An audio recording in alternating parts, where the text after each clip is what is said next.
Hello and welcome friends, ये हमारा thermodynamics series का पार्ट 17 है और इस पार्ट में हम लोग डिस्कशन करेंगे स्टडी फ्लो एनर्जी इक्वेशन के बारे में। गाइस, जो हम डिस्कशन करने वाले हैं वो कंट्रोल वॉल्यूम पे डिस्कशन करेंगे। जो हमारा सिस्टम होगा वो कंट्रोल वॉल्यूम सिस्टम होगा। सो यहाँ पर इनलेट है, यहाँ पर आउटलेट है और यहाँ पर हम इसमें कंसिडर करेंगे कि वाटर इसमें फ्लो कर रहा है। सो एक एलिमेंट मैं ले लेता हूं यहाँ पर वाटर का। अब गाइस हम लोग क्या करेंगे, जो हमारा ये एलिमेंट है इसकी कुछ ना कुछ इंटरनल एनर्जी होगी। क्लियर? क्यों? क्योंकि ये मास है, एक मास की अपने आप में एक इंटरनल एनर्जी होती है। तो मैं लिख सकता हूं इसको U। अब क्योंकि इनलेट पर ये एलिमेंट है तो U1 और U शो कर रहा है हमारा इंटरनल एनर्जी प्लस।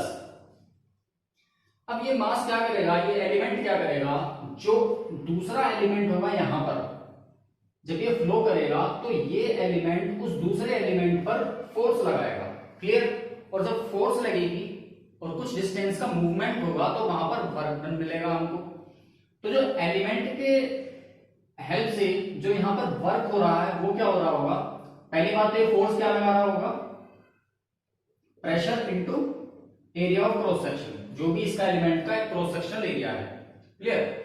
और वर्क डन क्या होगा हमारा, फोर्स इनटू लेंथ, यानी कि जो भी डिस्टेंस इस एलिमेंट ने मूव की होगी L, यहां से यहां तक आने में, राइट। अब वर्क डन क्या हो जाएगा गाइस हमारा, P into a into L, area into length क्या होगा गाइस, वॉल्यूम, तो प्रेशर इंटू वॉल्यूम हो जाएगा हमारा work done. So work is also the form of energy, तो हम एनर्जी इक्वेशन में क्या करेंगे, इसको भी ऐड करेंगे। सो U1 प्लस PV1, ये भी हमारा इनलेट पर है। अब गाइस जब ये एलिमेंट मूव कर रहा है यानी कि मास का मूवमेंट हो रहा है तो वहां पर उसकी कुछ ना कुछ वेलोसिटी भी होगी, और वेलोसिटी क्या कर रही होगी गाइस, वो काइनेटिक एनर्जी को एसोसिएट कर रही होगी, यानी कि वहां पर काइनेटिक एनर्जी भी डेवलप हो रही होगी। सो काइनेटिक एनर्जी क्या डेवलप होगी गाइस, इसकी हाफ इंटू मास इंटू, अब वेलोसिटी जो है वो इनलेट की वेलोसिटी हम लेके चलेंगे तो वेलोसिटी VE1 का स्क्वायर, राइट, VE1 यानी कि वेलोसिटी एट इनलेट। क्लियर? अब क्योंकि ये कुछ हाइट पर है, मान लीजिए ये मेरी रेफरेंस लाइन है, इस रेफरेंस लाइन से ये Z1 हाइट पर है और ये है Z2 हाइट पर, तो यहां पर कुछ ना कुछ पोटेंशियल एनर्जी भी रोल प्ले कर रही होगी, क्योंकि ये जब एलिमेंट नीचे आएगा तो वहां पर पोटेंशियल एनर्जी भी रोल प्ले करेगी। तो पोटेंशियल एनर्जी क्या होगी गाइस, mgz1, राइट। चलिए अब मैं कंसीडर करता हूं मेरे कंट्रोल वॉल्यूम में कुछ हीट एनर्जी का भी इंटरेक्शन हो रहा है। Clear guys? तो सपोज कीजिए हीट एनर्जी इसमें से रिलीज हो रही है, क्यों, तो मैं क्या करूंगा, इस हीट एनर्जी को भी इसमें ऐड कर दूंगा, राइट। चलिए ये इक्वेशन हुई हमारी इनलेट की, जो इनलेट में मिल रही है हमको। अब सेम इक्वेशन हमारी क्या बनेगी आउटलेट पर, और सपोज कीजिए इसमें वर्क का भी इंटरेक्शन हो रहा है, ये पैडल व्हील है तो वर्क का भी यहां पर इंटरेक्शन हो रहा है। तो आउटलेट पर हमें क्या मिलेगा गाइस, आउटलेट पर हमें मिलेगा U2 plus PV2 plus half m velocity 2 का square plus mgz2 plus w। यहां पर हम लोग वर्क एनर्जी और हीट एनर्जी को भी कंसीडर कर रहे हैं, क्योंकि हम यहां छोड़ेंगे नहीं किसी भी चीज को, जो भी इंटरेक्शन होगा वो हम उसको लेंगे, किसी भी एनर्जी का इंटरेक्शन होगा। तो अगर वर्क हमारा इनपुट में आ रहा है तो हम उसको नेगेटिव इसमें ले सकते हैं, और आउटपुट में आ रहा है तो हम उसको पॉजिटिव लेंगे। उसी तरह से हीट अगर मेरी इनपुट में आ रही है तो नेगेटिव लेंगे, और आउटपुट में जा रही है तो उसको पॉजिटिव लेंगे। क्लियर? तो गाइस ये मेरी इनलेट की और ये आउटलेट की टर्म्स आ गई है यहां पर।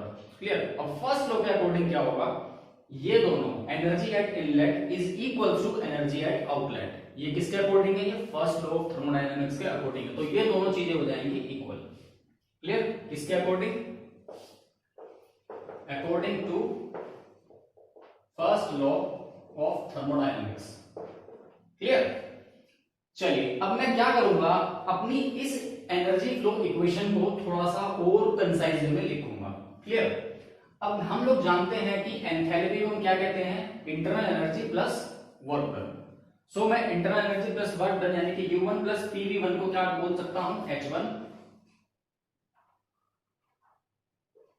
और इसको मैं क्या बोल सकता हूं, H2। राइट। सो इसको मैं सिंप्लीफाई करके लिखता हूं यहां पर H1 प्लस, राइट गाइस, ये इक्वेशन मेरी है standard equation, steady flow energy equation. Right. अब अगर मैं इसको स्पेसिफिक फॉर्म में लिखना चाहूं यानी कि per unit mass, per unit kilogram, तो कैसे लिखूंगा गाइस, इसको मैं पूरी इक्वेशन को क्या कर दूंगा, मास से डिवाइड कर दूंगा। राइट। और जब मैं किसी भी चीज को मास से डिवाइड करता हूं तो वो स्पेसिफिक में कन्वर्ट हो जाती है, और इसको मैं एज ए सिंबल की फॉर्म में शॉर्ट लेटर्स में लिखता हूं। राइट। जैसे अब H है तो इसको मैं क्या लिखूंगा, स्मॉल h, H1। ये क्या है हमारा, स्मॉल h क्या है, स्पेसिफिक एंथैल्पी यानी कि एंथैल्पी पर यूनिट मास। सो H1 प्लस, मास से मास कैंसिल आउट हो जाएगा तो मैं इसको लिख सकता हूं VE1 square divided by 2 plus, mass से मास कैंसिल हो जाएगा तो बचेगा क्या, ZZ1 plus Q divided by M, ये क्या हो जाएगा मेरा, स्पेसिफिक हीट। सो मैं इसको स्मॉल q लिख सकता हूं।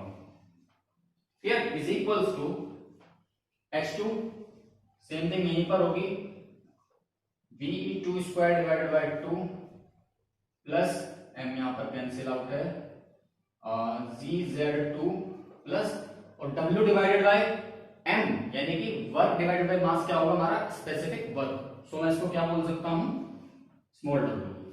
राइट। तो ये इक्वेशन मेरी हो गई स्टेडी फ्लो एनर्जी इक्वेशन, और शॉर्ट फॉर्म में हम इसको बोलते हैं SFEE।